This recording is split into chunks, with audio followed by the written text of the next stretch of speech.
আচলতে আমি আজি আৱেগিক হৈ আছোঁ। ইমান সকল ভকত বৈষ্ণৱ একেলগতে লগ পাইছোঁ, কিমান ভাগ্য হৈছে জানিব আমাৰ। আৰু কলিযুগত ভকতসকলৰ বাদে আমাক আৰু কোনেও উদ্ধাৰ কৰিব নোৱাৰে। অ হৰি হে, অ কিনো ভাগ্য মিলালায়া মাৰ, একতঃ পুণ্যৰ ফলে বৈষ্ণৱ দেখা পাইলোঁ, হৰি হে ৰাম কৰি উদ্ধাৰ, কৰি উদ্ধাৰ। কলিযুগত আমাক মাত্ৰ কেৱল ভকতসকলেহে উদ্ধাৰ কৰিব পাৰিব।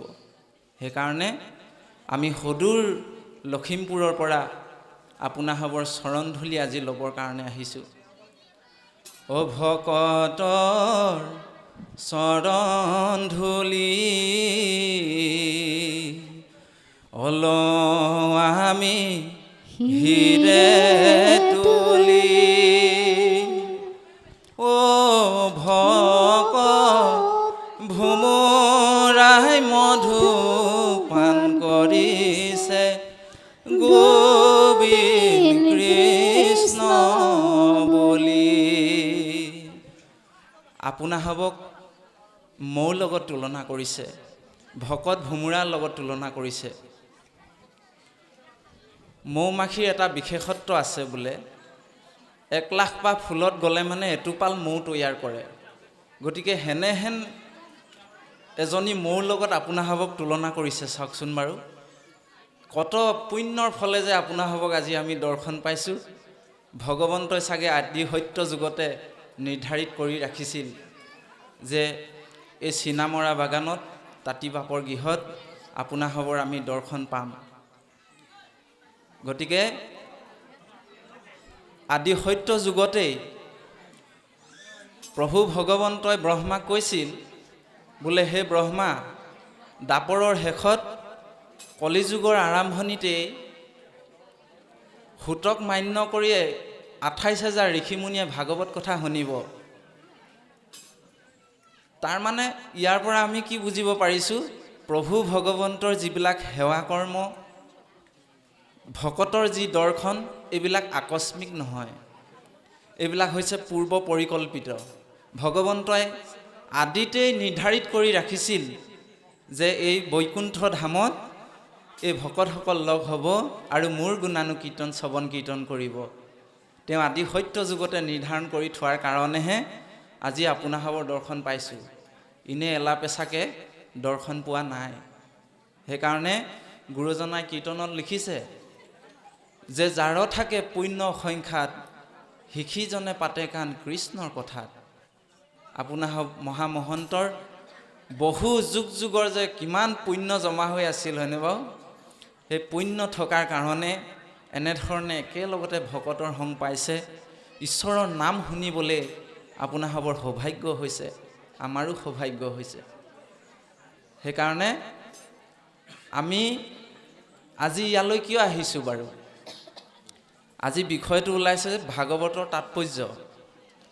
প্ৰথমৰ পৰা দ্বাদশ পৰ্যন্ত যিকেইটা কথা আমাক বুজালে ক'লে, এই কথাকেইটাই সংক্ষেপে এই তাৎপৰ্যটোত সোমাই আছে। এই তাৎপৰ্যৰ কথাকেইটাও যদি আপুনি মই ধৰিব পাৰোঁ, তেনেহ'লে পৰম কৃপা লাভ কৰিব পাৰিম। এতিয়া আমি এই বৈকুণ্ঠ ধামলৈ কিয় আহিছোঁ বাৰু? হয়নে বাৰু? এই বৈকুণ্ঠ ধামলৈ আহিছোঁ কিয়? আমি ধন ঘটিবলৈ আহিছোঁ ইয়াত। আৰু ধন কি? ইহকাল আৰু পৰকাল দুয়োটা সম্পদৰে ধন ঘটিবৰ কাৰণে আমি আহিছোঁ আজি। আপুনি মই এই পৃথিৱীৰ পৰা গুচি গ'লে লগত একো নিব নোৱাৰোঁ। আমাৰ ভকতসকল যে ইয়ালৈ আহিছে, সেই পৰকালৰ ধন লগত লৈ যাব পৰা ধন গোটাবৰ কাৰণে ইয়ালৈ আহিছে আজি, হয়নে? আপোনাসৱে চাওকচোন, আজি গোটেই বিশ্বত কিমান ডাঙৰ ডাঙৰ বীৰবিলাক জন্ম হ'ল। কোনোৱে দেশৰ কাৰণে, ৰাজ্যৰ কাৰণে যুদ্ধ লাগিও মৰি গ'ল। আলেকজেণ্ডাৰেও বোলে বিশ্ব জয় কৰিছিলে, কিন্তু লগত কিবা নিব পাৰিলেনে বাৰু? আপোনাৰভাৱে চিন্তা কৰকচোন। লগত কোনেও একো নিব পৰা নাই। সেইকাৰণে আমাৰ ভকতসকলে নাম বুলি ক'লে সদায় নেৰে। আজি শদিয়াৰ পৰাও আহিছে, ধুবুৰীৰ পৰাও আহিছে, অসমৰ ইমূৰৰ পৰা সিমূৰলৈ ভকতসকল ইয়াত উপস্থিত আছে। কিয়? কাৰণ এই হৰিনাম অকল পৰকালৰ ধনেই নহয়, দুয়োটা কালৰেই ধন। ইহকালত যদি হৰিনাম ল'বলৈ আপোনাৰভাৱে আৰম্ভ কৰে বা ঈশ্বৰৰ নাম বস্তুক আশ্ৰয় কৰিবলৈ আৰম্ভ কৰে, তেতিয়া কি হ'ব? পৰমানন্দ আহিব বুলি কৈছে হৃদয়ত। সংসাৰৰ দুখ সুখবিলাকে আপোনাক মোক ক্ৰীড়া কৰিব নোৱাৰিব, নামৰ ইমান শক্তি আছে। আৰু মৰিলে বোলে কি লাভ হ'ব? মৰিলে বোলেতো কোনেও দেখা নাপাওঁ, আমি বোলে বেলেগত নৰক বৈকুণ্ঠ আমি বোলে দেখাই নাই, হয়নে বাৰু? আমাৰ বহুত ভকতে এনেকৈ কয়, যি আছে বোলে ইয়াতে আছে, মৰাৰ পিছত বোলে একো নাই, হয়নে বাৰু? কিন্তু আমি এটা কথা ইয়াত বুজি ল'ব লাগিব। শাস্ত্ৰই কৈছে 84 লাখ যোনি জীৱ আছে এই পৃথিৱীত। আৰু বিজ্ঞানে কৈছে, আমাৰ এজন ব্ৰিটিছ বৈজ্ঞানিক, নামটো ৰবাৰ্ট এম ষ্টাৰ্ণ, আপোনাৰভাৱে গুগলত ইউটিউবত চালে বিচাৰিলে পাব। তেখেতে পৰীক্ষা নিৰীক্ষা কৰি বিশ্বত 87 লাখ জীৱ আছে বুলি কৈছে। তাৰমানে শাস্ত্ৰই কোৱা আৰু বিজ্ঞানে কোৱাৰ মাজত বেছি ডিফাৰেঞ্চ নাই, কেইটামানৰহে ডিফাৰেঞ্চ আছে। তাৰমানে ইয়াৰ পৰা আপুনি মই কি বুজিব পাৰোঁ? আজিকালিতো বিজ্ঞানক সকলোৱে বিশ্বাস কৰে নাই? বিজ্ঞানীয়ে প্ৰমাণ কৰি দিলে যে 87 লাখ জীৱ পৃথিৱীত আছে। তেতিয়াহ'লে আপুনি মই বিভিন্ন যোনিত জন্মগ্ৰহণ কৰি আহি এই মনুষ্য নামৰ শৰীৰটো ধাৰণ কৰিলোহি। এইটো কত পুণ্যৰ ফলত পাইছোঁ নি? আৰু তাতো ভগৱন্তই কৈছে বামন অৱতাৰত, হে ব্ৰহ্মা, এই মনুষ্য নামৰ শৰীৰটো পোৱাটো ইমান সহজ কথা নহয়। মোৰ বিশেষ কৃপাৰ ফলতহে মনুষ্য শৰীৰ পায়। সেই মনুষ্য শৰীৰটো সাৰ্থক কৰিবৰ কাৰণে আজি ভকতসকল আহিছে ইয়ালৈ দেই। আৰু ভগৱন্তই আৰু এটি কথা কৈ দিলে, হে ব্ৰহ্মা, মনুষ্য শৰীৰটো পুণ্য ফলত পায় সঁচা কথা, কিন্তু তাতোতকৈ এটা ডাঙৰ সত্য হ'ল যে মোৰ বিশেষ কৃপাৰ ফলতহে আকৌ মোক ভকতি কৰিব পাৰে বুলি কৈছে, হয়নে বাৰু? অ ৰামে শতকোটি জন্মান্তৰে হুৱে মহাভাগ, অ নৰ শৰীৰক জীৱে তেৱে পাৱে লাগ, এহে ৰাম তাত যেবে মোৰ দায়া ভৈলা যাক প্ৰতি, অহিজনে কৰিব পাৰে আমাত ভকতি। চাওকচোন, এয়া আমাৰ অধমৰ মুখৰ বাণী নহয়, এয়া স্বয়ং প্ৰভু ভগৱন্তই কৈছে যে কত পুণ্যৰ ফলত এই বস্তুবিলাক পায়। সেইকাৰণে আমাৰ ভকতসকল যে ইয়ালৈ আজি একগোট হৈছে, এই পৰকালৰ ধন হৰিনাম গোটাবৰ কাৰণে ইয়ালৈ আহিছে, হয়নে বাৰু? আপোনাৰভাৱে এটা কথা জানি দুখ লাগিব, আমাৰ ভকতসকলে মায়া সংসাৰ বুলি কিয় কয়? দহুবন কাটি কৰি হ'লেও এই নামলৈ যে আহে, কিয় আহে? ইয়াৰ এটা বৰ সুন্দৰ দৰ্শন আছে। বহুত পুৰণা এটা টোকাৰী গীত আমাৰ মনলৈ আহিছে। টোকাৰী গীতটোৰ মাধ্যমেৰে আপোনাৰ মোৰ জীৱনটো অকণমান আলোচনা কৰিব বিচৰা হৈছে। আমি আপোনাৰভাৱে বা এই জগতত জীয়াই থকা জীৱবিলাকে অন্ন, বস্ত্ৰ আৰু বাসস্থান, এই তিনি বস্তুৰ মাজতে সোমাই আছে, হয়নে বাৰু? আৰু সিহঁতৰো আহাৰ, নিদ্ৰা, ভয় আৰু মৈথুন, এই 4 বস্তুৰ মাজত জীৱবিলাক বৰ্তি আছে। তাৰমানে সকলোৱে খাই বৈ জীয়াই আছে এই পৃথিৱীত, কিন্তু খাই বৈ জীয়াই থকাটো মনুষ্য নামৰ জীৱটোৰ কেৱল কাম নহয়, হয়নে বাৰু? খাই বৈ জীয়াই থকাটো মানুহৰ কাম নহয়। খাই বৈতো পশু পক্ষীও জীয়াই আছে, সিহঁতেও বংশ বৃদ্ধি কৰিছে, হয়নে? সিহঁতৰো দুখ সুখ আছে। আপুনি ময়ো খাই বৈ জীয়াই আছোঁ, আপোনাৰ মোৰো বংশ পৰিয়াল আছে। তেতিয়াহ'লে সিহঁত আৰু আমাৰ মাজত কি পাৰ্থক্য আছে? শাস্ত্ৰই কৈছে একো পাৰ্থক্য নাই সিহঁতৰ লগত আমাৰ। কিন্তু এটা বস্তুৱে বোলে পাৰ্থক্য আছে, সেইটো হৈছে মানুহ হৈছে পূৰ্ণ ব্ৰহ্ম এটা শৰীৰ, যিটো শৰীৰেৰে নেকি পূৰ্ণ ব্ৰহ্মক লগ পাব পৰা এটা ব্যৱস্থা দি পঠিয়াইছে ভগৱন্তই, হয়নে? সেইকাৰণে বেলেগ প্ৰাণ হৰি ভকতি কৰিব নোৱাৰে, কিন্তু মানুহে পাৰে। এইটো আটাইতকৈ ডাঙৰ পাৰ্থক্য। কোৱা হৈছে যে হে নৰসকল, ধৰ্মে নহীনা পশুৰভি সমানা। ধৰ্ম নজনা মানুহ, ধৰ্ম নাইকিয়া মানুহ পশুৰৰ লগত তুলনা কৰিছে। একো পাৰ্থক্য নাই, হয়নে নহয়? এটা মাত্ৰ পাৰ্থক্য আছে, সেইটো হৈছে বোলে পুষ্যবিহীনা, নেগুৰডালহে নাথাকে বোলে, কিন্তু বাকী সকলো কৰ্ম একেই। সেইকাৰণে আমাক কৈছে অকল খোৱাই বোৱাই যদি জীৱনটো অকল তাৰ মাজতে পাৰ কৰি দিব বিচাৰোঁ, তেতিয়াহ'লে আমি পৰলোকত কান্দিব লাগিব, হয়নে? ইহে ৰামে কি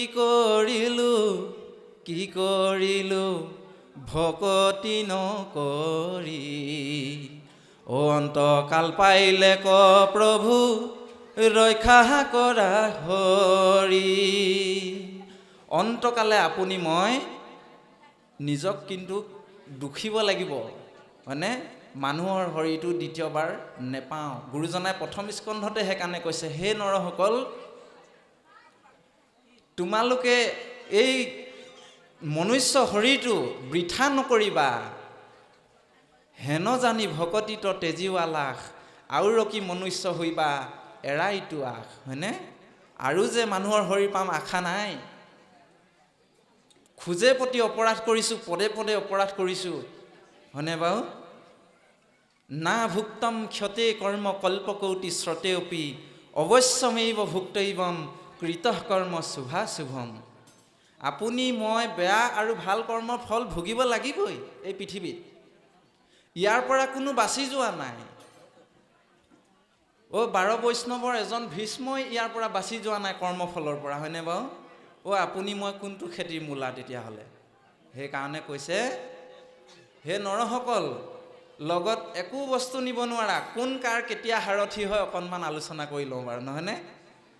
হে ৰামে শিশু কাল সাৰথি হৰি ভগৱন্ত, যৌৱন কাল সাৰথি ভাৰ্যা। সাৰথিবিলাক সলনি হৈ আহি আছে দেই। বৃদ্ধ কাল সাৰথি লাখুটি বিচনা, মৃত্যু কাল সাৰথি চিতা। হয়নে? আপোনাৰ মোৰ লগত কি যাব? ভকতে বনাই দিয়া সেই চিতাখন যাব লগত দেই। আৰু লগত কি যাব? ইয়ে ৰাম ৰামে দিহিন্দু দিন কৰি, সময় যাব বাগৰি। গৈছে নাই বাৰু সময়? আজি 10 বছৰ, কাইলৈ 20 বছৰ, পৰহিলে 30 বছৰ গৈ আছে নহয়। আহিব সেই চিতাৰে দিন, সকলোকে নিব গৈ চাৰিটিয়ে কান্ধত লৈ, হব দেহা মাটিতে বিলি। হয়নে? দেশৰ প্ৰধানমন্ত্ৰীজনকো 4জনেই নিব, আৰু হাজিৰা কৰি খোৱা জনকো 4জনেই নিব। সেইকাৰণে গুৰুজনাই কীৰ্তনত লিখিছে, যতেক দেখা খোজ সমুদায়, হস্তিৰ খোজত লুকায়। হয়নে বাৰু? বিশ্বত যিমান ডাঙৰ ডাঙৰ প্ৰাণী আছে, জীৱ জন্তুৰ খোজবিলাক হাতীৰ খোজত লুকায়। এহিমতে যত বিশ্ব সমস্ত কৃষ্ণতে হবে যাই অস্ত, হয়নে বাৰু? ভগৱন্ত বস্তুত এনেও এদিন লীন যাব লাগিবই আমি সকলোৱে, কোনো ইয়াত স্থায়ী নহয়। সেইকাৰণে আমাক কৈছে যে সেই দিনটো নিশ্চয় এদিন আহিব আৰু সকলোকে শ্মশানলৈ লৈ যাব, ৰাম নাম সত্যহে বুলি কয়, হয়নে বাৰু? আপুনি ময়ো চাই হ'ব লাগিব, দেশৰ প্ৰধানমন্ত্ৰীজনো চাই হ'ব লাগিবই। সেইকাৰণে আমাৰ ভকতে নাম বুলি ক'লে ৰৈ নাথাকে দেই। তাৰপিছত এতিয়া চাওঁ আহক, এ ৰাম যাবৰ ৰেহেকাপুৰ জাপতে ৰহিব। বহুত কষ্ট কৰি পেলাই বাকচত কাপোৰ, ধুনীয়া ধুনীয়া কাপোৰ জমা কৰি ৰাখিছোঁ নহয়। জাপৰ কাপোৰ জাপতে ৰহিব, হয়নে? লগেহেনা যায় কোনো জন, পথৰে সাৰথি পাপ পুণ্য মাত, জানি থবা মনুষ্যগণ। মনুষ্যসকল জানি থোৱা, লিখি থোৱা, পাপ পুণ্যৰ দুটি মাথোন টোপোলা ভাৰ লৈ যাবই লাগিব এদিন যমৰ ঘৰলৈ, হয়নে বাৰু? এই দুটা বস্তুহে আপুনি মই লগত নিব পাৰিম বুলি কৈছে। সেইকাৰণে আমাৰ ভকতসকলে আজি কি গোটাব আহিছে? নাম পৰম ধন, হয়নে? মোকে কিনা কিনা প্ৰভু, মোকে কিনা কিনা, আন ধন নলাগয় নাম ধন বিনা। এই নাম ধন ঘটিবৰ কাৰণে ভকতসকল আজি শদিয়াৰ পৰা ধুবুৰীলৈ এই বৈকুণ্ঠ ধামলৈ আহিছে, হয়নে বাৰু? সেইকাৰণে আমি এই বিষয়বিলাক গভীৰভাৱে ল'ব লাগে। কেৱল ভগৱন্তই আমাক পঠিয়াইছে কি কাৰণে? যে হে জীৱসকল তোমালোক যোৱা, নৰনৌকাখন দিছোঁ, শুদ্ধ হৈ পেলাই পুনৰ মোৰ ধামলৈ ঘূৰি আহা, হয়নে বাৰু? এই ব্যৱস্থাটোৰ কাৰণে আমাক মনুষ্য শৰীৰ দিছে। য়ে ৰাম মায়াময় সংসাৰত মানুহৰ জনমটি, যেহেন কচু পাতৰ পানী,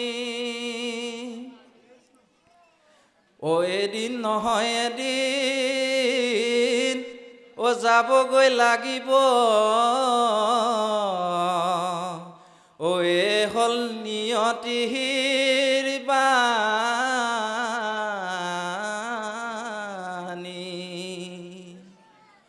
কোনোবাই নেযাওঁ বুলি ক'লেও, হয়নে বাৰু, জমে আহি টানি টানি লৈ যাব, হয়নে বাৰু? মৰিবলৈ আমাৰ মন আছে জানো বাৰু? কাৰোবাৰ মৰিবলৈ মন আছেনে বাৰু?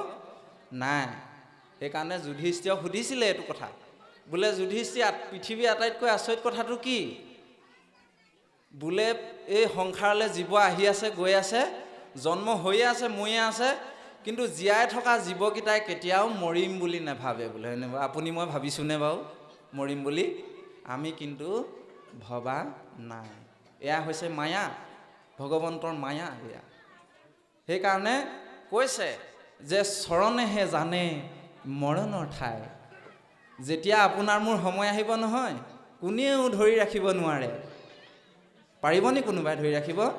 আপোনাৰ মোৰ শৰীৰত থকা এটা ইন্দ্ৰিয় চৰণ দুখানি, এই চৰণ দুখানিয়ে সেই জেগালৈ লৈ যাবই আৰু কোনো পধ্যেই, হয়নে বাৰু? আপুনি মই চিন্তা কৰাৰ প্ৰয়োজনেই নাই। যেতিয়া সময় আহিব, এই ভৰিকেইটা যেনে তেনে চুঁচৰি বাগৰি হ'লেও লৈ যাবই সেই ঠাইলৈ। আমাৰ শৰীৰতে শত্ৰু লাগি আছে, হয়নে বাৰু? তেতিয়াহ'লে সেইকাৰণে আমাক কৈছে এইবিলাক কথা। যেতিয়া সময় আহিব, আপোনাক মোক কোনেও ধৰি ৰাখিব নোৱাৰে। সোণৰ সজা ৰূপৰ পক্ষী, এইটো সোণৰ সজা বুলি কৈছে দেই, এলা পেচা হৰি নহয়, এইটো সোণৰ সজা আমাৰ। মনাই ৰাখিম কেনেকৈ, সময় হ'লে উৰি যাব মনাই নিজৰ বাহলৈ। সময় হ'লে নিজৰ বাহলৈ উৰি গুচি যাব, কোনো কাৰো ইয়াত কোনেও ধৰি ৰাখিব নোৱাৰে। সেইকাৰণে আমাক কি বুলি কৈছে পিছত, হে নৰসকল, মনুষ্য শৰীৰটো একেবাৰে খন্তেকীয়া। এ ৰাম জীৱনে দিনীয়া, অ জীৱন দুদিনীয়া, অ মন ভাই এই জীৱনৰ ভৰসা নাই। আছে নেকি এই জীৱনটোৰ ভৰসা? অ এই দেহৰ ভৰসা নাই। আমি আজি গাড়ীখন লৈ আহিছোঁ, বাইকখন লৈ আহিছোঁ, আৰু ঘৰত ঘূৰি পাওঁগৈনে নাই কোনোবাই ক'ব পাৰিব নি? গেৰাণ্টি দিব পাৰিব কোনোবাই? হে, কালি পৰহি বাংলাদেশত কিমান ডাঙৰ ঘটনা ঘটি গ'ল, হয়নে? 23 গৰাকী একেলগতে পানীত ডুবি মৃত্যু হ'ল। তেওঁলোকে বাৰু আশা কৰিছিলে নহয় ঘৰ পামগৈ বুলি, পালেগৈ জানো? নাই। গতিকে আপোনাৰ মোৰ জীৱনটো তেনেকুৱাই খন্তেকীয়া। সেইকাৰণে শংকৰ গুৰুজনাই কীৰ্তনত লিখিছে, হে নৰসকল, মানুহৰ শৰীৰটো একেবাৰে খন্তেকীয়া, এই আছে এই নাই, হয়নে বাৰু? সেইকাৰণে আমাক প্ৰাৰ্থনা কৰিছে। তেওঁ নিজেই ভগৱন্তৰ অংশ অৱতাৰ হৈও আমাক কাকুতি মিনতি কৰি প্ৰাৰ্থনা কৰি কীৰ্তনত কি বুলি লিখিছে, দেহেও আমাৰ চকু পানী ওলায়। অ শুনা হৰ বজন শংকৰে কহে, অ চিৰকালইটো দেহা নৰহে, অ হাতে বাটে কৈত মিলই মৰণ, সদায়ে নেৰিবা হৰি চৰণ। হে নৰসকল, ক'ত হাতে বাটে মৃত্যু আছে ক'ব নোৱাৰা। সেইকাৰণে সদায় হৰিচৰণ নেৰিবা, ভগৱন্তৰ নামক নেৰিবা। সেইকাৰণে আমাৰ ভকতসকলে কেলে নাম নেৰেবা, হয়নে? আমাক হাঁহে আজি তাৰিখত বহুতে, বোলে এইজনৰ এইটো বয়সতে কিহে জানো মূৰত ধৰিলে নেকি ভাগৱতে, এনেকৈ কয় আমাক দেই, হাঁহে আমাক বহুতে। কিন্তু তেৰাসকলে নাজানে এইবিলাক কথা। আচলতে এইটো দুখ কৰিও লাভ নহ'ব, হয়নে? তেওঁলোকে সদায় জীয়াই থাকিম বুলি ভাবিছে, সেইটো কাৰণে তেওঁলোকৰ মনত এই চিন্তাবিলাক আহিছে। সেইকাৰণে আমাক কৈছে গুৰুজনাই পুনৰ, হে নৰসকল, ভগৱন্তক যদি কোনোবাই ভজনা কৰিব পাৰে, ভক্তি কৰিব পাৰে, প্ৰহ্লাদৰ জীৱনটো কেনেকুৱা আছিলে আপোনালোকে চিন্তা কৰকচোন। হে, কিমান কাঁইটৰ মাজত অসুৰ কুলত, য'ত নেকি ভকতি ভয়তো নাই, হয়নে বাৰু? সেই অসুৰ কুলত জন্ম হৈ পেলাই কাঁইটৰ মাজত থাকি এজন বৈষ্ণৱ হ'ল প্ৰহ্লাদ। আপুনি ময়ো তেনেধৰণে কিন্তু ভগৱন্তৰ কাৰণে ত্যাগ কৰিব পাৰিব লাগিব। গুৰুজনাই সেইকাৰণে কীৰ্তনত পুনৰ কৈছে যে কোনোবাই নিন্দা কৰিব পাৰে, কোনোবাই সমালোচনা কৰিব পাৰে, কোনো ডাঙৰ কথা নহয়, কিন্তু সেইসকলৰ কথাত কাণ নকৰিবা বুলি কৈছে। এ ৰামে কলিৰ ধৰ্ম হৰি নাম যা, অ পাপীৰ নিন্দাত নেদিবা কাণ। সেইসকলৰ নিন্দাত আপোনাক মোক কাণ কৰিবলৈ মানা কৰিছে। সেই ঠাইতে কাণখন বন্ধ কৰি গুচি আহিবলৈ আমাক কৈছে দেই, হয়নে বাৰু? এটা আচৰিত কথা আপোনালোকৰ আগত আজি আমি প্ৰকাশ কৰিব বিচৰা হৈছে। আমাৰ যুৱ বন্ধুসকল যেতিয়া এই ভকতি লাইনত ওলাই আহে, তেওঁলোকক হাঁহে খিকিন্দালি কয়, তেতিয়া তেওঁলোকে আমাক কয় বোলে নকুল বা আমাক এনেকৈ এনেকৈ কৈছে নহয়। তেতিয়া তেৰাসৱক আমি কওঁ যে শুনা, ভকতিও নিজৰ নিজৰ জীৱনটো তোমাৰ নিজৰ, হয়নে? অ যিকেইজনে তোমাক বাধা দিছে, যিকেইজনে তোমাক সমালোচনা কৰিছে, তুমি যদি ইহ সংসাৰৰ পৰা গুচি যোৱা, সেইকেইজনে কি কৰিব জানা? তোমাৰ শ্মশানত গৈ পেলাই তোমাক খৰি দিবলৈ গৈ আহি বাটতে মদ খাই আহিব সেইকেইজনে, হয়নে বাৰু? খাব নাই বাৰু? আজি তাৰিখত এইটো ঘটনা বহুত জেগাত আমি দেখা পাইছোঁ। এইকাৰণেহে কথাটো কোৱা হৈছে। আপুনি মই গুচি গ'লে তেওঁলোকৰ একো ক্ষতি নহয়। কিবা ক্ষতি হ'ব নি? একো ক্ষতি নহয়। কিন্তু আপুনি মই তেৰাসকলৰ কথা শুনি যদি ভকতি নকৰাকৈ থাকোঁ, তেতিয়াহ'লে এই কৈছে নহয় পাপ পুণ্য দুটা টোপোলা। যেতিয়া পুণ্য নামৰ টোপোলাটোৰ তুলনাত পাপৰ তুলনাটো গধুৰ ওজন বেছি হ'ব, যোৱা আকৌ সেই 84 লক্ষ যোনিত ভ্ৰমণ কৰি থাকা। গছ গছনি চৰাই চিৰিকটি হয়নে, মাছ কাছ কীট পতংগ কিমান যে জুনিত ভ্ৰমণ কৰিব লাগিব আপুনি মই হিচাপ নাই। এই পৰম সত্যটোক আপুনি মই হৃদয়ত ধাৰণ কৰি ল'ব লাগে, তেতিয়া কিন্তু আপোনাৰ মোৰ প্ৰভুৰ চৰণত সদায় ৰতি আৰু মতি থাকিবই, এইটো 100%। সেইকাৰণে আমাক কৈছে যে হে জীৱসকল, একো কোনো কাৰো লগত নাযায়, কোনেও নিবও নোৱাৰে এই দুটা বস্তুৰ বাদে। পৰম সত্যটোক চিনি লোৱা সেইকাৰণে মনুষ্য শৰীৰ পাওঁতে। অ জীয়াই থাকোঁতে ভাই সকলো কৰিলো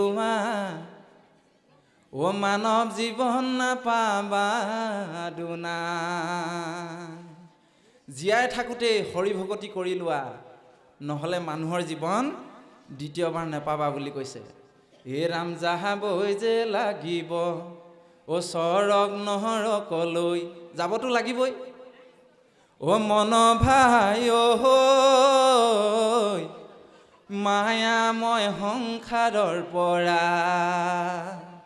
আজি জুবিন দা গুচি গ'ল, সকলোৱে এতিয়াও কান্দি আছে হয়নে, কিন্তু যাবতো লাগিবই। এতিয়া জানো কোনোবা ইমান কান্দিছে কুটিছে, ইমান মানুহে প্ৰাৰ্থনা কৰিছে বিচাৰিছে, আৰু তেওঁ জানো বা ঘূৰি আহিছেনে বাৰু হে, নাই অহা। ঠিক তেনেকৈ ধৰণে আপুনি ময়ো গুচি গ'লে পুনৰ ঘূৰি আহিব নোৱাৰোঁ, আৰু আপোনাক মোক কোনেও বিচাৰি নাপায় এই সংসাৰত।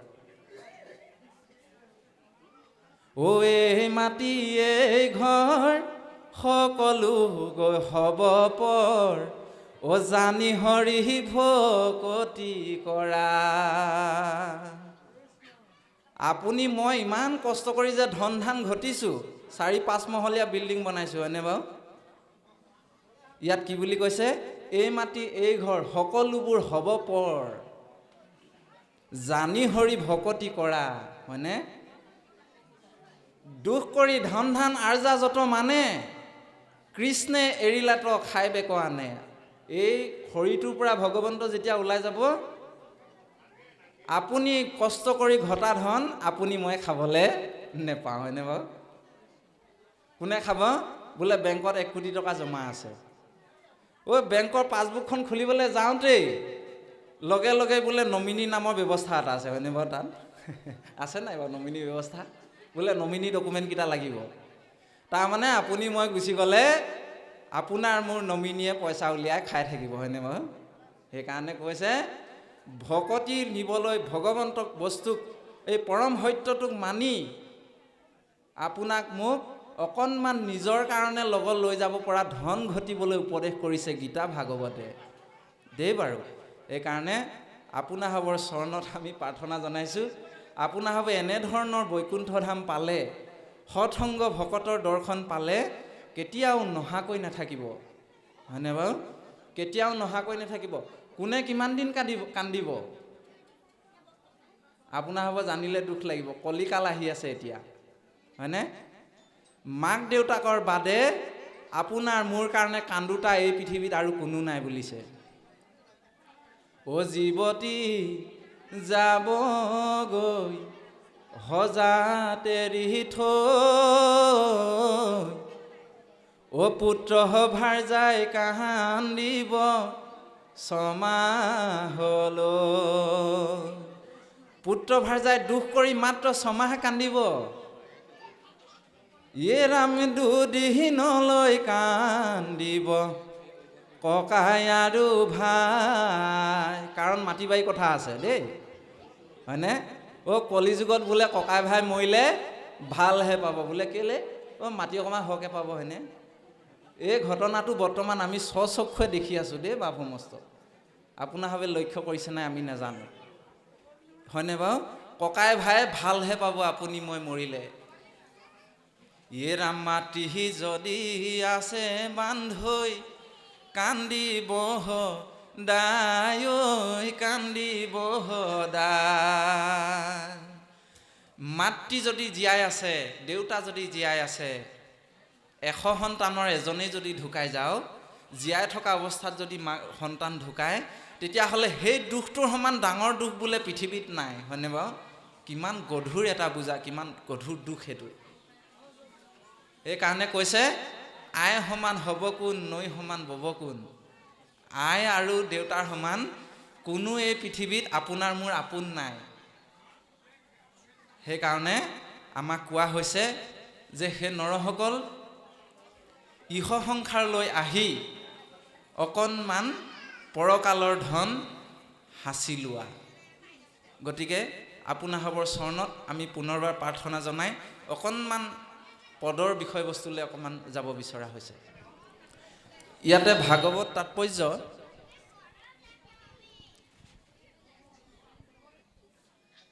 ইয়াতে প্ৰথমটি লক্ষণৰ কথাটোৱে ক'লে যে পৰে বা পিছলে যদি বা সোধায়ে তৃষ্ণাই পীড়িত হৈয়া নমো হৰি বুলি ডাকি উচ্চ কৰি মাধৱৰ নাম লৈয়া।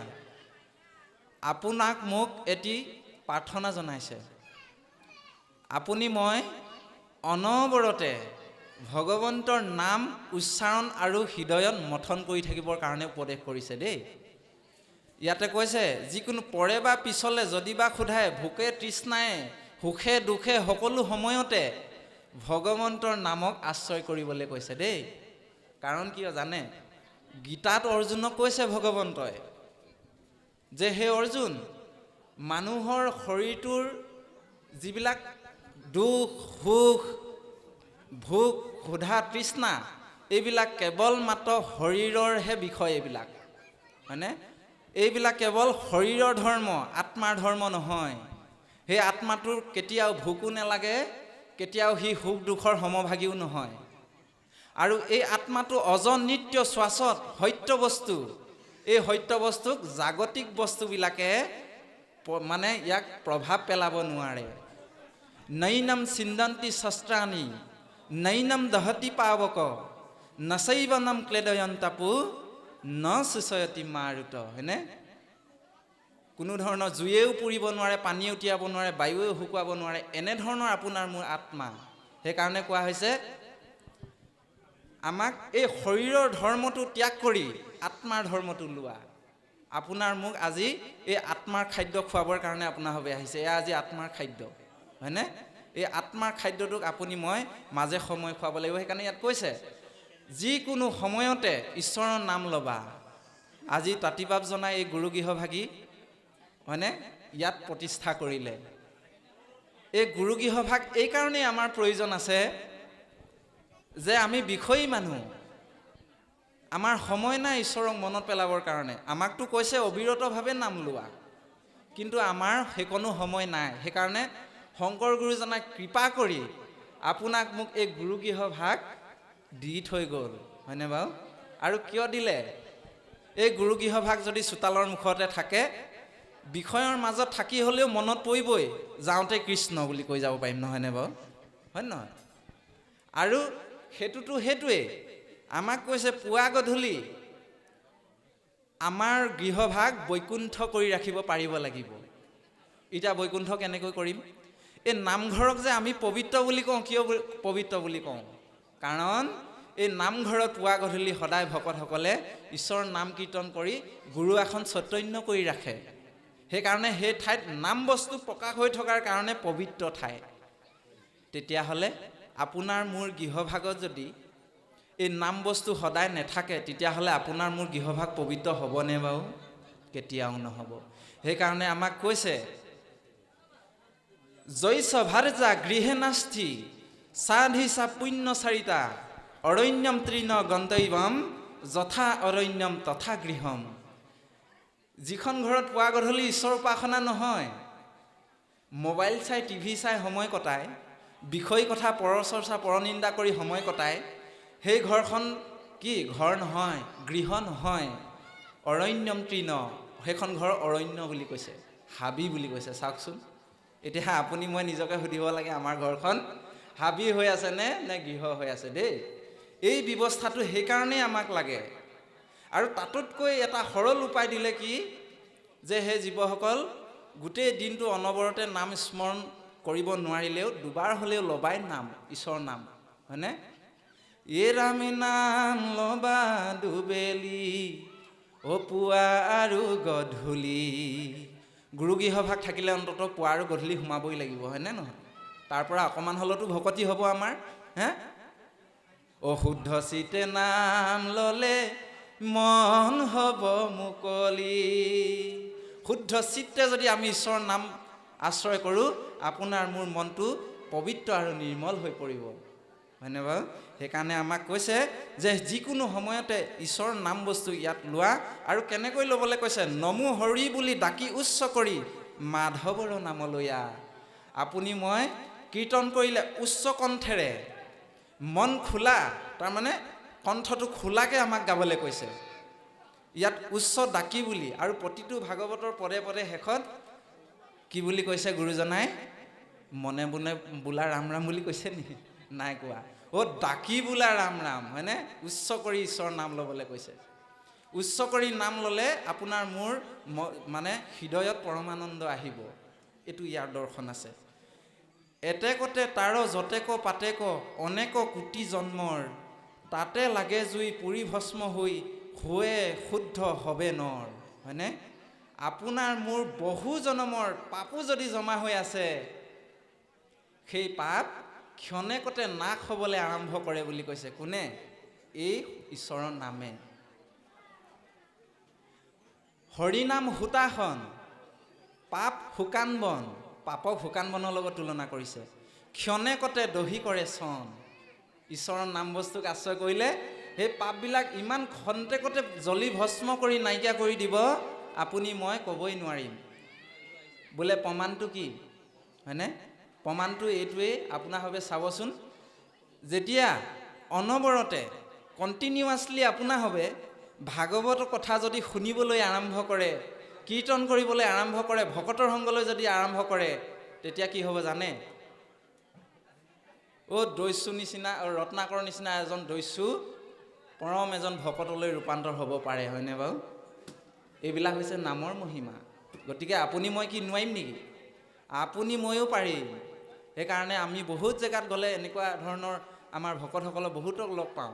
তেওঁলোকে নিজেই স্বীকাৰ কৰে, বোলে বাপ আমি এটা সময়ত বহুত দস্যু আছিলোঁ, হয়নে বাৰু? এতিয়া ভাগৱতে মোৰ জীৱনত অমূল্য পৰিৱৰ্তন আনি দিলে। আৰু ইয়াৰ উত্তৰটো লিখি দিলে ঘোষাত। ঘোষা শাস্ত্ৰত মাধৱ পুৰুষে কি বুলি লিখিছে? যে আপুনি মই ঈশ্বৰৰ নাম বস্তুক আশ্ৰয় কৰিলে ইমানেই পবিত্ৰ আৰু নিৰ্মল হৈ পৰিব, ইমানে আমাৰ হৃদয়খন মানে সুন্দৰ হৈ পৰিব। তেওঁ ঘোষা শাস্ত্ৰত লিখিছে যে ভগৱন্তৰ নাম বস্তুক আশ্ৰয় কৰিলে কৰ্ণপথে ভকতৰ অহিয়াত প্ৰৱেশী হৰি দুৰ্বাসনা হৰে সমস্তৰ, হয়নে? এই দুৰ্বাসনা কি কি? কুৰ্চুত, কপট, দম্ভ, দস্য, অহংকাৰ, পৰচৰ্চা, পৰনিন্দা, পৰহিংসা। এই বেয়া বস্তুবিলাক লাহে লাহে নাইকিয়া হ'বলৈ আৰম্ভ কৰিব বুলি কৈছে, হয়নে? উদাহৰণটো দিলে, যেহেন হৰতকালে জলৰ যতে কমল স্বভাৱতে নিৰ্মল কৰয়। বাৰিষাৰ ঘোধা পানী টুপি বোলে ফিল্টাৰ নকৰাকৈও শৰৎকালত চাফ চিকুণ হয়। ঠিক তেনেকৈ ধৰণে নাম বস্তু যেতিয়া কাণত সোমাব আপোনাৰ মোৰ, হৃদয়ত মথন হ'ব। ইয়াত মথন হোৱাৰ লগে লগে এই বেয়া বস্তুবিলাক লাহে লাহে এটি দুটিকৈ ওলাবলৈ আৰম্ভ কৰিব, হয়নে বাৰু? অমৃত মথন যে কৰিছিলে, প্ৰথমতে কি ওলাইছিলে বাৰু, হয়নে? অমৃত মথন মানে আপোনাৰ মোৰ মন মথনৰ কথা কৈছে। মন মথন কৰিলে প্ৰথমতে বেয়া চিন্তাবিলাক দূৰ হ'বলৈ আৰম্ভ কৰিব, হয়নে? বিষটো ওলাইছিলে নহয়। ঠিক তেনেকৈ ধৰণে আপোনাৰ মোৰো বেয়া বস্তুবিলাক ওলাবলৈ আৰম্ভ কৰিব, আৰু আপোনাৰ মোৰ হৃদয় ইমান পবিত্ৰ আৰু নিৰ্মল হৈ পৰিব যে মানে শৰৎকালৰ সেই চাফা পানী টুপিৰ লগত তুলনা কৰিছে, চাওকচোন বাৰু, হয়নে? গতিকে হেনে এজন ভকত যলৈকে যায়, য'তে থাকে, নিসিংক প্ৰভুৱে কৈছে কীট পতংগকো কৰে তেখনে পবিত্ৰ বোলে। এজন সেই নিৰ্মল ভাৱনা এজন ভকতে মানুহটো দূৰৰে কথা, কীট পতংগকো পবিত্ৰ আৰু নিৰ্মল কৰিব পাৰে বুলি কৈছে। ইয়াতকৈ আৰু ডাঙৰ মহিমা আছে নেকি নামৰ, হয়নে? আজি আপোনাৰভাৱৰ হৃদয়ত নামে ক্ৰিয়া কৰিছে নাই বাৰু? আপোনাৰভাৱে ইমান সময় যে ধৈৰ্য ধৰি ইয়াত শ্ৰৱণ কৰি আছে, কিয়? কাৰণ নামে ক্ৰিয়া কৰিছে। আমি যিখিনি কথা আগবঢ়োৱা হ'ল তাত ঈশ্বৰৰ নাম জড়িত হৈ আছে, সেইকাৰণে কথাখিনি শুনিবলৈও ভাল লগা হৈছে, হয়নে বাৰু? নহ'লে আমাৰ নিচিনা মানুহৰ কথা বাৰু কোনোবাই শুনিব জানো, গুৰুত্ব দিব জানো? কেতিয়াও নিদিয়ে। ইয়াত নাম বস্তু থকাৰ কাৰণে আমাৰ এই কথাকেইটাৰ প্ৰাধান্যটো বাঢ়িছে, বৃদ্ধি হৈছে। এই বিষয়বস্তুটো আমি সুন্দৰকৈ বুজি ল'ব লাগিব। যিটো জনে কৰে কৃষ্ণৰ শ্ৰৱণ, কৃষ্ণ কৰি কীৰ্তন, এইখিনিলৈকে গৈছে ন? বাৰু, কৃষ্ণ। আমি সেইকাৰণে এই বৈকুণ্ঠ ধামলৈ আনিলে এই বেয়া বস্তুবিলাক খেদিবৰ কাৰণে না মানে নাশ কৰা, মানে মমত্ব বা অহংকাৰ, এই দুটা শব্দ লাগি নাম হৈছে, হয়নে বাৰু? এই নাম শব্দটো আপুনি মই যদি হৃদয়ত লৈ ল'ব পাৰোঁ, তেতিয়াহ'লে এই বেয়া বস্তুবিলাক নিজে নিজে নাইকিয়া হ'ব। আৰু এই পবিত্ৰ অনুষ্ঠানলৈ আমি বিশেষকৈ যুৱ বন্ধুসকলক বেছিকৈ আনিব লাগে। ইয়াত যুৱ বন্ধুসকল ভালেমান উপস্থিত আছে। আমি তেৰাসৱৰ চৰণত প্ৰাৰ্থনা জনাইছোঁ ভৱিষ্যতলৈও যাতে আহে, ভকতৰ সংগ লয়। আৰু সৎসংগ আৰু কুসংগৰ দ্বাৰা এটি সন্তান বা এটি জীৱ কেনেধৰণে তেওঁ গতি কৰিব পাৰে, ইয়াৰ বিষয়ে এটি বৰ সুন্দৰ কাহিনী আছে। যে সৎসংগ থাকিলে জীৱ কলৈ যাব পাৰে আৰু অসৎসংগ থাকিলে জীৱ কেনেধৰণে অধোগতি হ'ব পাৰে, ইয়াৰ বিষয়ে এটি সুন্দৰ কাহিনী আছে। যুৱ বন্ধুসকলো উপস্থিত আছে, গতিকে এই কাহিনীটো আমি সুন্দৰকৈ প্ৰকাশ কৰা হ'ব। অকণমান পাঠ কৰক আয়ে। কৃষ্ণ কৃষ্ণ। এতিয়া এইখিনিতে বৰ সুন্দৰ দুটিমান কথা কৈছে যে যিজনে ঈশ্বৰৰ নাম শ্ৰৱণ আৰু কীৰ্তন কৰে তেওঁৰ চিত্তটোত প্ৰভু ভগৱন্ত প্ৰৱেশ হয় বুলি কৈছে, ভগৱন্ত নাৰায়ণ, হয়নে? এতিয়া চাওক, এই কথাটো যদি আপোনাৰভাৱে চায়, এতিয়া আমি কৈ আছোঁ নহয় বোলে সকলোতে দেখোন ঈশ্বৰ আছে, সকলো জীৱতে ভগৱন্ত অংশৰূপে আছে, হয়নে? তেতিয়াহ'লে ইয়াত আকৌ প্ৰৱেশ হয় বুলি কিয় ক'লে? ইয়াত অকণমান তাৎপৰ্য আছে কথাটো। এতিয়া আমাক ইয়াৰ উদাহৰণটো আমি বাস্তৱ জীৱনলৈ লৈ আহিব পাৰোঁ। সকলোৰে হৃদয়ত ভগৱন্ত আছে, এইটো সত্য। পৰমাত্মা ৰূপে হৰি হৃদয়ত আচন্ত প্ৰকাশী, হয়নে? তাতে সেই ইন্দ্ৰিয়গণ ভূতপ্ৰাণ বুদ্ধিমন প্ৰৱৰ্তে যতেক জৰ ৰাখি, হয়নে নহয়? গতিকে ভগৱন্ত আছেই, কিন্তু সেই ভগৱন্ত বস্তুক যদি কোনোবা জীৱই নামক আশ্ৰয় নকৰে, তেতিয়াহ'লে সেই প্ৰভু ভগৱন্ত সেই জীৱটোত কি হৈ থাকে? অচেতন হৈ থাকে বুলি কৈছে। আজি গুৰুগৃহ সদায় পুৱা গধূলি কিয় আমি চৈতন্য কৰি ৰাখিব লাগে? কাৰণ সদায় যদি পুৱা গধূলি আমি চৈতন্য কৰি নাৰাখোঁ, তেতিয়াহ'লে আসনভাগ জড় হৈ পৰিব। তেতিয়াহ'লে আপোনাৰ মোৰ এই হৰিৰ নামৰ গৃহভাগতো চাকিয়ে গছি জ্বলি আছে নহয়, ভগৱন্ত ইয়াত আছে নহয়, আছে নাই? এই ভগৱন্তক আমি কেনেকৈ চৈতন্য কৰি ৰাখিম? ৰাখিব লাগিব নাই? কিহে ৰাখিম? নামেৰে চৈতন্য কৰি ৰাখিব লাগিব আমি, আপুনি। আৰু নামেৰে চৈতন্য কৰাৰ লগে লগে ভগৱন্ত নিজেই জাগৃত হ'বলৈ আৰম্ভ কৰিব। আৰু জাগৃত হোৱাৰ লগে লগে তেওঁ সমস্ত বেয়া আচৰণ, বেয়া স্বভাৱ, বেয়া চিন্তাবিলাক ক্ৰমান্বয়ে দূৰলৈ লৈ আপোনাক পবিত্ৰ আৰু নিৰ্মল কৰি তুলিব, হয়নে বাৰু?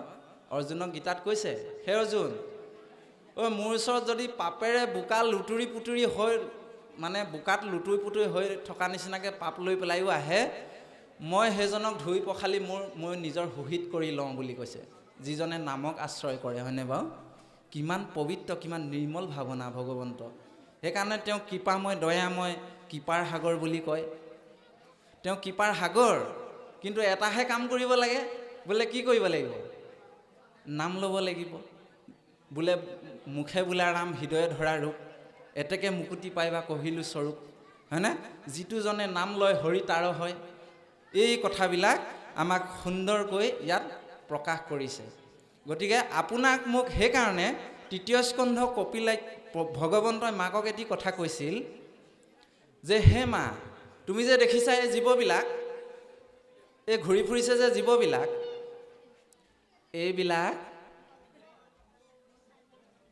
ইয়াত মানে প্ৰায় সংখ্যকে মৰা হৰি লৈ আছে বোলে, মৰি জীয়াই আছে বোলে। বোলে মাকে কৈছে মই বুজি পোৱা নাই। বোলে বুজাই দিয়াচোন। বোলে হয় মই বুজাই দিছোঁ শুনা।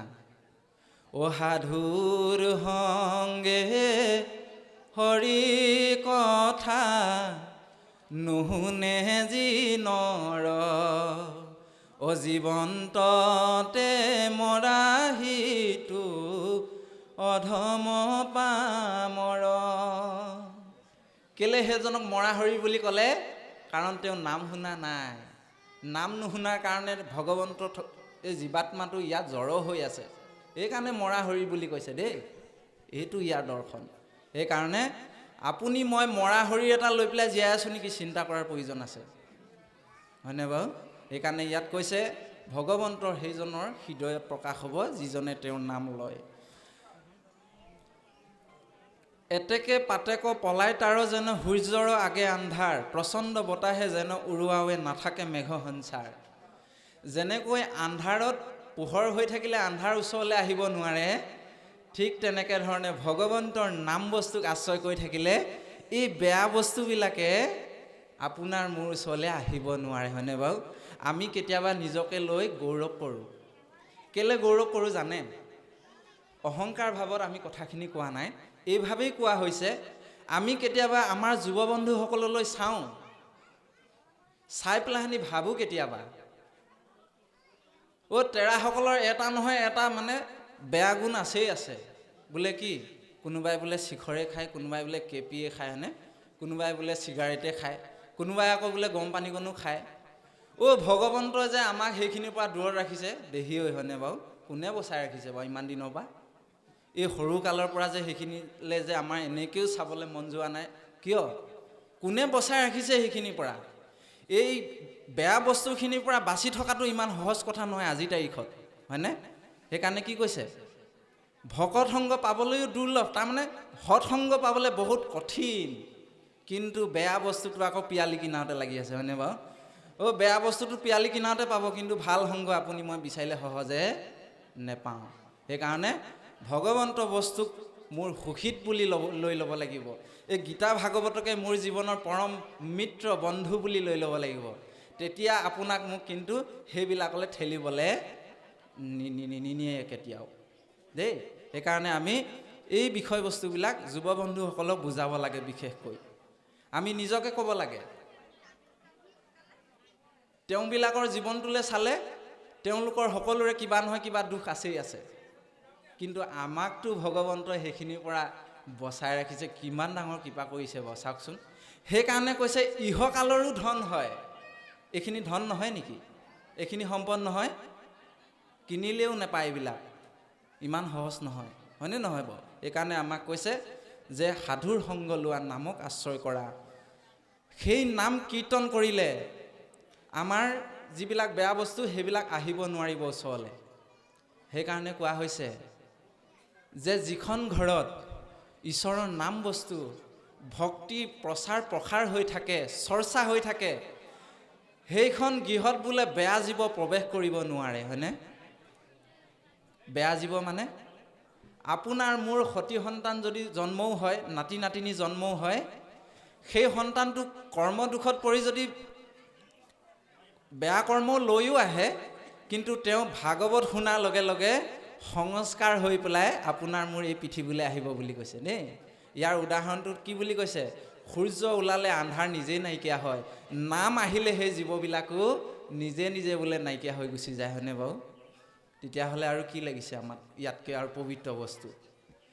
তাৰপিছত ক'লে তাত ব্যতিৰেকে যত আন কথা সমস্তে মিছা প্ৰলাপ, যিটো বাক্য হবে কৃষ্ণক নকহে, নকৰে নামক প্ৰখ্যাত, সেহি মিছা বাক্য সেহিটো অসতি, অসন্তৰ কথা যত। যিটো বাক্যে নাই নাম কৃষ্ণৰ চৰিত্ৰ, উচিষ্ট গৰ্তটো কৰি শিখি অপবিত্ৰ, হয়নে? সেইকাৰণে আমাৰ বাপসকলে কি কয়? ভকত এজন দেখিলেই লগে লগে কৃষ্ণ বুলি সেৱা জনায়। কৃষ্ণ বুলি কৈ দিয়াৰ লগে লগে পিছৰ কথাখিনিও কৃষ্ণময়ে হ'ব, তাৰমানে কৃষ্ণ শব্দটো বাক্যটোত সংলগ্ন হৈ যায়। সেইকাৰণে কৈছে সেই বাক্যখিনিত আমাৰ কৃষ্ণ লগ লৈ যোৱাৰ কাৰণে সেই বাক্যখিনি কথাখিনি পবিত্ৰ আৰু নিৰ্মল ভাৱনা আহি পৰে। সেইকাৰণে আমাৰ বাপসকলে কথা কোৱাৰ আগতে কৃষ্ণ বুলি কৈ লয়। এইটো বৰ সুন্দৰ দৰ্শন। এতিয়া চাওক, এই সংগ আমি কিয় ল'ব লাগে হয়নে বাৰু? কৃষ্ণ কৃষ্ণ। ইয়াৰ কৃষ্ণ আমি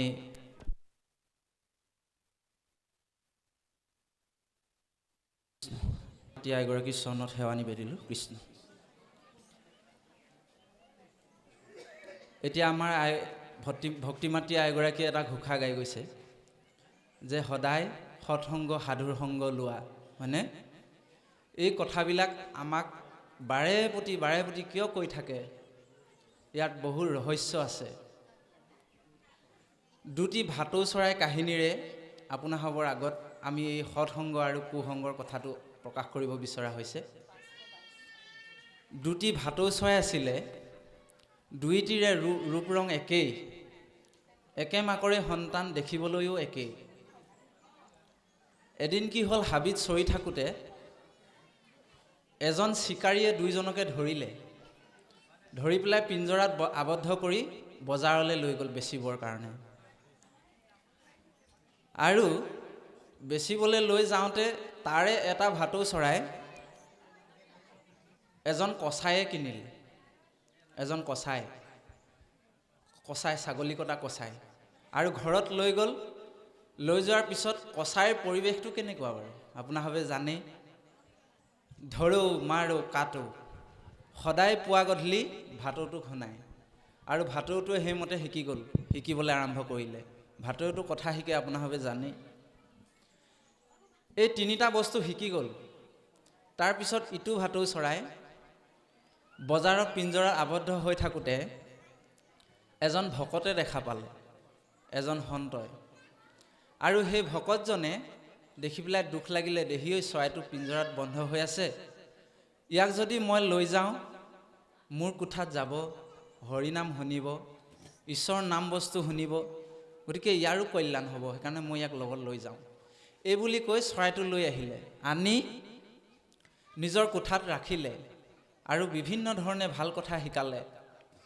সদায় পুৱা গধূলি তেওঁক ভগৱন্তৰ নাম বস্তুক আশ্ৰয় কৰিবৰ কাৰণে কীৰ্তন শিকালে। বোলে ৰাম ৰাম, বোলে ৰাম ৰাম, বোলে হৰি ৰাম, বোলে হৰি ৰাম।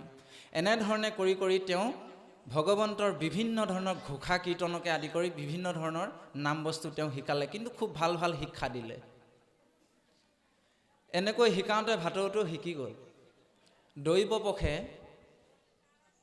সেই সাধুজনৰ ইতিমধ্যে ইহ সংসাৰৰ পৰা যাবলৈ সময় আহিল। তেৰাই ভাবিলে, মই যদি গুচি যাওঁ তেতিয়াহ'লে এই ভাটৌটোকনো বাৰু কোনে চোৱা চিতা কৰিব, কোনে খোৱা বোৱা দিব, হয়নে বাৰু? তেওঁ ভাবিছিলে মই ইয়াক উৰুৱাই দিওঁ নেকি। উৰুৱাই দিওঁ বুলি ভাবোঁতে তেওঁ দেখা পালে যে সেই ভাটৌ চৰাইটো ইতিমধ্যে পাখিকেইটা কাটি থোৱা আছিলে। কচাইটোৱে পাখিকেইটা কাটি থৈ দিছিলে। উৰুৱাই দিবও নোৱাৰে, কুকুৰ মেকুৰীয়ে খাই পেলাব।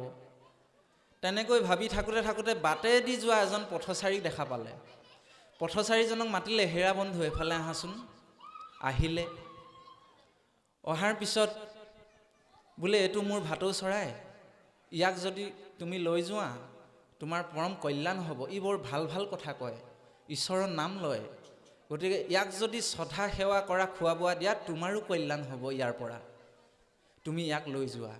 এই বুলি দি পঠিয়াই দিলে।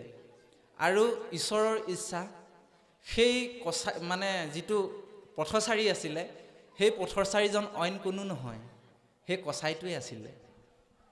সেই কচাইটোৱে, হয়নে বাৰু? কচাইটোৱে লগত লৈ গ'ল। ইতিমধ্যে আগৰটো ভাটৌ চৰাই আছেই তাতে। যিহেতু দুইজন ককাই ভাই আছিলে, ইজনে সিজনক চিনি পালে। যদিও এই কাহিনীটো এটা কাহিনী, কিন্তু ইয়াত গভীৰ আধ্যাত্মিক দৰ্শন আছে বা সমস্ত। ইটোৱে ভাটৌ চৰাই চিনি পালে, মাত লগাইছে, বোলে ভালে আছা? বোলে হয় আছোঁ। খোৱা বোৱা কৰিছানে সময়মতে? বোলে কৰিছোঁ। বোলে তুমি ভালে আছা? হয় ময়ো ভালে আছোঁ। বোলে কি শিকিছা ইয়াত থাকি? সেই ভকতজনৰ ওচৰৰ পৰা যোৱা ভাটৌটোৱে সুধিছে। তেতিয়া সেই কচাইঅলা ভাটৌটোৱে মাত লগাইছে, ধৰো মাৰো কাটো, এই তিনিটাই শিকিছোঁ। তেতিয়া ইজন ভাটৌৱে কৈছে, তোমাৰ ইয়াৰ পৰা কল্যাণ নহ'ব, এতিয়া মই যি ক'ম তুমি তাক শিকিব লাগিব। বোলা ৰাম ৰাম, বোলা হৰি ৰাম। এতিয়া এই কাহিনীটো, এই কথা যে পাতি আছে, এই কাহিনীটো ইতিমধ্যে কচাইটোৱে চাই আছিলে ওচৰৰ পৰা। কচাইটোৱে ভাবিলে, বা ইমান দেখোন ভাল ভাল কথা কয়, মই যদি ইহঁতক ৰজাৰ ওচৰত বেচিবলৈ লৈ যাম, মই দেখোন বাটলু গুটি লৈ থকা উচুলেই হৈ যাব, বহুত পইচা পাম, হয়নে বাৰু? এই বুলি মনতে ভাবি ৰজাৰ ওচৰলৈ দুইটা ভাটৌ চৰাই বেচিবলৈ লৈ গ'ল। মহাৰাজ, এই দুটা মোৰ ভাটৌ চৰাই, আপুনি যদি ইহঁতক ৰাখে আপোনাৰ পৰম কল্যাণ হ'ব, বহুত ভাল ভাল কথা কয়, গতিকে মই আপোনাৰ ওচৰত বেচিবলৈ ইহঁতক লৈ আহিছোঁ। হয় নেকি? বোলে অঁ। বোলে কিমান দাম কৰিছা? তেতিয়া সেই কচাইটোৱে ভকতজনৰ ওচৰৰ পৰা অনা ভাটৌ চৰাইটোক দেখুৱাই পেলাই কৈছে, ৰাজন, আপুনি এইটো 1 লাখ টকা দিব লাগিব। বোলে 1 লাখ টকা লাগিব? বোলে হয়। বোলে আৰু ইটো? বোলে ইটো ৰাজন আপুনি 2 টকা দিলেই হৈ যাব। বোলে ৰজাটো খং উঠি গ'ল। বোলে কি কথা ক'বলৈ আহিছা তুমি? 1 লাখ টকা আৰু 2 টকাৰ মাজৰ ব্যৱধানটো জানা নে নাজানা? বোলে হয় ৰাজন, মই ভাল ধৰণে বুজি পাওঁ। বোলে দুইটাটো দেখিবলৈ একেই, কিয় ইমান আকাশ পাতাল পাৰ্থক্য? নহয় ৰাজন, আপুনি দুদিনমান ৰাখি লওকচোন, তাৰপিছত যদি কিবা বিশেষত্ব আছে বুলি ভাবে তেতিয়াহ'লে আপুনি মোক দিব, নহ'লে মই পুনৰ ঘূৰাই লৈ গুচি যাম। অঁ, তুমি এষাৰ ভাল কথা ক'লা, ঠিক আছে হ'ব। কথামতেই কাম। সেই ভাটৌ দুইটা ৰজাৰ ওচৰত দি থৈ গ'ল। ৰজাই মনে মনে ভাবিলে, অঁ, দুইটাটো দেখিবলৈ একেই, ইমান আকাশ পাতাল দাম কৰিছে যে, কিনো ইহঁতৰ বিশেষত্ব আছে, হয়নে বাৰু? এই বুলি ভাবি কচাইটোৰ পৰা অনা 2 টকীয়া ভাটৌটো বাৰান্দাত থৈ দিলে ৰজাই। ৰজাই মনতে ভাবিলে, ইয়াকনো কেলে ইমান দাম কৰিছে, গতিকে মই ইয়াক নিজৰ কোঠাতে ৰাখি চাওঁচোন বাৰু। অঁ, ৰজাই শোৱা কোঠালি ৰাখি পেলাই থৈ দিলে। সেইদিনা খাই বৈ ধুনীয়াকৈ শুই থাকিলে। পিছদিনা ৰাতিপুৱা ব্ৰহ্মপুৱা হৈছে, 4 বাজিছে। এই 4 বজাৰ লগে লগে, যিহেতু সেই কোঠাটোত চৰাইটো আছেই, ব্ৰহ্মপুৱাৰ হোৱাৰ লগে লগেই সেই ভকতজনে শিকোৱা এটা ঘোষা মাতিছে চৰাইটোৱে। অ' ৰাজা, শুই শুই কি কৰিছা, উঠিলৈ গোৱা মুৰাৰী, অ' এদিনটো এদিন শুবই লাগিব, অ' চিৰদিন নিদ্ৰাৰ কোলা। হে ৰাজন, উঠা, এতিয়া শোৱাৰ সময় নহয়, উঠি লৈ মোৰ লগত হৰি নাম কীৰ্তন কৰা, শ্ৰীকৃষ্ণ গোবিন্দ হৰি মুৰাৰী। এতিয়া শোৱাৰ সময় নহয় ৰাজন, এনেওতো এদিন এই বিচনাখনৰ শুবই লাগিব, হয়নে বাৰু? আপুনি মই শুব লাগিব দেই এইখন বিচনা। তেতিয়া কি হ'ব, তোমাৰ ভৰিকেইটা জ্বলি থাকিব, তুমি গম নেপাবা। অ' তোমাৰ হাতখন জ্বলি থাকিব, গম নেপাবা। তোমাৰ মুখমণ্ডল জ্বলি থাকিব, গম নেপাবা। তোমাৰ গোটেই শৰীৰটো জ্বলি থাকিব, তথাপিতো কিন্তু তুমি গম নেপাবা। এনেও সেই যিখন চিৰকাল শুব লাগিব সেই বিচনাখনত, সেই দিনটো এনেও এদিন আহিবই। গতিকে এতিয়া শোৱাৰ সময় নহয় ৰাজন, এনেওতো ইমান সময় গুচিয়ে গ'ল, গতিকে এতিয়া উঠি লৈ মোৰ লগত হৰি কীৰ্তন কৰা, জীৱনটো সফল কৰা। ৰজাই চকমক খাই উঠিলে, অঁ, কি হৈছে কথাটো, কোনে কথা কৈছে? অকণমান লক্ষ্য কৰি গম পালে, অঁ, এই ভাটৌ চৰাইটোৱে কথা কৈছে। পুনৰ তেওঁ গৈ শ্ৰদ্ধা কৰি সেৱা এটা জনাই ইয়াতো মৰ্যাদা ৰাখিছে, হয়নে বাৰু? কাৰোবাৰ পৰা কিবা এটা শিকিবলৈ হ'লে অকণমান হ'লেও আমি শ্ৰদ্ধা কৰাৰ প্ৰয়োজন আছে। ৰজাই চৰাইটোৰ চৰণত প্ৰাৰ্থনা কৰি পেলাই কৈছে, বোলে হেৰা, ইমান সুন্দৰ সুন্দৰ কথা মোক সন্তসকলেও কোৱা নাই আজিলৈকে। ইমান ভাল কথা তুমি কৈছা, মই শুনি পৰম আনন্দ পাইছোঁ, আৰু 2টিমান মোক ভাল কথা কোৱাচোন। তেতিয়া চৰাইটোৱে পুনৰ ক'বলৈ আৰম্ভ কৰিছে, ৰাজন, অ' তোমাৰ মূৰৰ ওপৰত কিবা এটা ঘূৰি আছে। ৰজা চাই পিনি কৈছে, ক'তা, একোতো নাই। নহয় ৰাজন, আছে, তুমি কিন্তু দেখা নাই। সেয়া হৈছে কালৰূপী সময়, অৰ্থাৎ কালৰূপী সময় আপোনাৰ মোৰ মূৰৰ ওপৰত অনবৰতে ঘূৰিয়ে আছে, হয়নে? প্ৰথমতে শিশু আছিলোঁ, আজি যুৱক হ'লোঁ। ইয়াতো কাৰোবাৰ হৈছে 10 বছৰ, কাৰোবাৰ 20 বছৰ, কাৰোবাৰ 30, 40, 50, 60, হয়নে? গৈ আছে। এইখিনি কলৈ গৈ আছে? কাল অব্ৰাল মুখ গ্ৰাস অত্ৰাস নিৰ্নাশ হেতুবে। কালৰূপী সময়ৰ গ্ৰাসত আপোনাৰ মোৰ জীৱনটো এদিন দুদিন গৈ আছে হে ৰাজন, এনেধৰণে গৈ আছে। আৰু ৰাজন, তুমি কেতিয়াবা সাপে ভেকুলী খোৱা দেখিছানে? বোলে নাই দেখা নহয়। অঁ চাবা, বাৰিষাৰ সময়ত সাপে বোলে বেছিকৈ ভেকুলী খায়। আৰু যেতিয়া সেই ভেকুলীটো সাপৰ মুখত সোমাই থাকে আধা, তেতিয়া বোলে সেই ভেকুলীটোৱে মানে জিভাখন বোলে লেপলেপাই থাকে। কেলে? তাৰ মুখৰ আগলৈ অহা কিছুমান বস্তু সি আকৌ বোলে খাবলৈ ইচ্ছা কৰে। সেনেবা ভেকুলী জিভাখন উল্টা নহয় জানো বাৰু? সি বোলে খাবলৈ ইচ্ছা কৰে, কিন্তু সি ইতিমধ্যে সেই সাপৰ কালৰূপী সময়ৰ গ্ৰাসত সোমাই গৈ আছে। অকণমান দেৰি পিছত তাৰ মৃত্যু হ'বই, কিন্তু সি সেই অকণমান সময়ৰ কাৰণে কিবা এটা পাওঁ নেকি বুলি বিচাৰি আছে বুলি কৈছে। গতিকে আমিও হৈছোঁ সেই সাপৰ মুখত থকা একোটা ভেকুলী হে ৰাজন। সাপৰ মানে মুখত ভেকুলীটোৰ যিমান সময়, আপোনাৰ মোৰো বোলে সিমানকণহে সময় আছে দেই। সেইকাৰণে এই বিষয়বস্তুটো কৈছে, গতিকে সেই সাপৰ মুখৰ ভেকুলী আমি ৰাজন। আমাক আপোনাক কৈছে যে আমিও এই অকণমান সময় লৈ আহি পেলাই এই ভেকুলীটোৰ নিচিনাকৈ বিভিন্ন ধৰণে ঢেৰ কিবা কিবি এগালমান বিচাৰি মনটো অশান্ত কৰি তুলিছোঁ আমি, হয়নে? এইটোক কৈছে সাপৰ মুখৰ ভেকুলী। গতিকে বেছি সময় নাই ৰাজন। যিমান সময় সাপৰ মুখৰ ভেকুলী যিমান সময় থাকিব, আপুনি ময়ো সিমান সময় থাকিম। গতিকে সময় নাই এতিয়া শুবলৈ, উঠি লৈ হৰি কীৰ্তন কৰা, ঈশ্বৰ নাম লোৱা। ৰজাই মনলৈ পৰম জ্ঞান পালে। জ্ঞান পোৱাৰ পাছতে তেওঁক ধন্যবাদ দিলে যে তুমি মোক আৰু ভাল কথা শিকাব লাগিব। এই বুলি কোৱাৰ লগে লগে তেওঁ মনলৈ আকৌ পুনৰ মানে ভাবিলে কি, ইটো ভাটৌ চৰাইৰ কথা মনলৈ আহিলে। তাকতো বান্ধাত থৈ আহিছোঁ, চাওঁচোন বাৰু ইয়াৰনো কি এতিয়া বিশেষত্ব আছে। এই চৰাইটো দেখোন ইয়াক পইচাৰে কিনিবই নোৱাৰি, পইচাৰ তুলনাই নহয়। ই এটা অমূল্য ৰত্ন, অমূল্য সম্পদ, হয়নে বাৰু? ইয়াক 1 লাখ টকা কম দামহে কৰিছে, ইয়াকতো পইচাই কিনিবই নোৱাৰি। ই ইমানেই অমূল্য সম্পদ। তেওঁ এনেধৰণে বুলি ভাবি ইটো ভাটৌ চৰাইৰ ওচৰলৈ যাবলৈ দৰজাখন খুলিয়ে যেতিয়াই বাৰান্দাত মানে ভৰিটো দিলেই, ৰজাক দেখি চৰাইটোৱে লগে লগে মাত দিলে, ধৰো মাৰো কাটো, হয়নে বাৰু? ৰজাই ভাবিলে দুখ মোকালিতে মোক আৰু কোনোবাই ধৰি এতিয়া লৈহে যাব আৰু। লৰালৈকে দৰজাখন মাৰি ভিতৰত সোমালেহি। তেতিয়া আৰু ৰজাৰ বুজিবলৈ বাকী নাথাকিল, এইটো 2 টকাৰো যোগ্য নহয়, ইয়াক এনেইহে 2 টকা কৰিছে, হয়নে বাৰু? এতিয়া আপোনাৰভাৱে চিন্তা কৰকচোন, এই কাহিনীটোৰ পৰা আমি কি পাওঁ?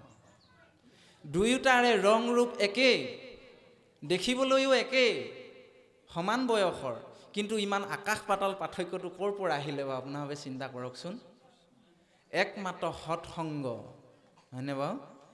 এই যিটো ভাটৌ চৰাই আছিলে, এজন ভকতৰ সংগ পায়, এজন সৎসংগৰ সংগ পায়, তাৰ জীৱনটো অমূল্য ৰত্নলৈ পৰিৱৰ্তন হ'ল। পইচাৰে কিনিব নোৱাৰি তাৰ জীৱনটো। আৰু সিটো কচাই নামৰ এটা কুসংগত পৰি তাৰ জীৱনটো 2 টকীয়া হৈ পৰিল বুলি কৈছে, হয়নে বাৰু? এতিয়া আপুনি মই বা আমি এই অধমে এই আসন ভাগি যদি এৰি থৈ পেলাই দুটামান লুটিয়াম ভাটিয়ামৰ লগত লিটিং ঘিটিংকৈ ফুৰি থকা দুটামানৰ লগত ফুৰিবলৈ লওঁ, তেতিয়া কি হ'ব বাৰু? আপোনাৰ মোৰ বা আমাৰ জীৱনটো 2 টকীয়া হ'বলৈ বেছি সময় নেলাগিব, হয়নে বাৰু? সেইকাৰণে কৈছে সৎসংগই আপোনাৰ মোৰ জীৱনটো অমূল্য ৰত্নলৈও পৰিৱৰ্তন কৰি দিব পাৰে, আৰু সৎসংগই আপোনাৰ মোৰ জীৱনটো 2 টকীয়ালৈও লৈ আহিব পাৰিব। কিমান ডাঙৰ মহিমা আছে, হয়নে নহয়? চাওকচোন বাৰু, আজি দৈচু ৰত্নাকৰক কোনোবাই চিনি পালেহেঁতেন নি? সেইজনটো এজন ডকাইতহে আছিলে। ডকাইতৰ কথানো কোনে কথা পাতিব বাৰু, হয়নে নহয়? আজি তাৰিখত যদি কোনোবা এজন ডকাইত মৰে, আপোনাৰ ভাৱে আমি কি বুলি ক'ম বাৰু? এইজন গ'ল, ভালেই হ'ল, হয়নে বাৰু? এইজনে বহুত আমনি কৰি আছিলে। কিন্তু সেই ডকাইতটোৰ কথাও আমি আজি তাৰিখত পঢ়িবলৈ পাওঁ। কিয় পঢ়িবলৈ পাওঁ? এজন সৎসংগৰ সংগ পায় তেওঁৰ জীৱনটো বাল্মীকি মুনিৰ নিচিনা এটা অমূল্য ৰত্নলৈ পৰিৱৰ্তন হৈ গুচি গ'ল। সৎসংগৰ ইমানেই প্ৰভাৱ আছে, চাওক আপোনাৰ হবে। সেইকাৰণে যুৱ বন্ধুসকলৰ চৰণতো আমি প্ৰাৰ্থনা জনাইছোঁ, কোনো কালে কেতিয়াও যাতে কুসংগৰ সংগ নলয়, তাৰ কাৰণে আমি তেৰাসৱৰ চৰণত কোটি কোটিবাৰ প্ৰাৰ্থনা আৰু সেৱা নিবেদন কৰা হৈছে। গতিকে পাঠ এইখিনিলৈকে গৈছে, অকণমান পাঠ হওক বুলি আমি সেৱা জনাইছোঁ। কৃষ্ণ।